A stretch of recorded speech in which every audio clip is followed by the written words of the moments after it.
You've seen strikes, you've seen mergers, you've seen bankruptcies. How would you compare all of those to a global disruption and a pandemic like this and what we're seeing happen to the auto industry? Boy, mix all that together, throw in a recession, throw in a depression, and you got what we're into right now. We have never seen anything like this in the automotive industry. I mean, even if you go back to the Great Depression in the 1930s, that took several years to roll out. We have seen the entire global economy just come to a screeching halt in a matter of weeks. The plants are going to be opening back up again, the slow roll and the start. What is this really going to look like? And how can the companies get back up to a level of production that they were at when everything stopped? Getting back to a level like before is going to be dictated by whether or not people are buying cars and trucks in the numbers that they did before. That's not going to happen. We know for a fact there's going to be a huge drop off in sales, if only because if you look at the daily rental companies, with so little travel going around the country right now, China has been back at work for nearly 2 months now. Europe is a few weeks ahead of us. And all we have to do is look at what's going on there to know what's going to happen here. And it's everything you already know about.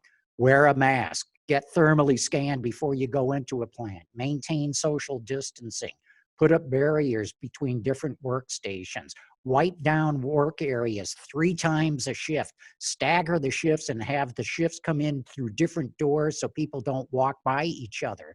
That's what it's going to take.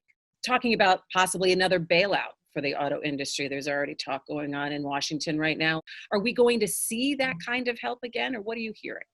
I think it's inevitable. The rule of thumb is for every job in the auto industry, it supports about 7 other jobs in the rest of the economy. So if you want to get the American economy rolling again, you got to get the auto industry rolling and vice versa. I think there could be a number of people in the public who are going to say, look, we bailed those guys out a decade ago. The heck with them. But I think cooler heads will prevail. You lose the auto industry, man, there's no way that this economy is going to recover.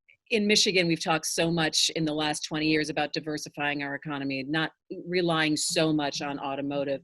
But yet, do you believe that in numbers wise, aren't we still really tied to the success of auto?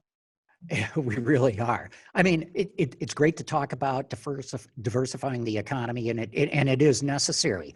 But when you have a General Motors, a Ford, an FCA, and by the way, too, Toyota with a massive engineering complex, with Nissan here, with Hyundai Kia here, it's just hard to make them a smaller part of the Michigan economy because they're just such big companies.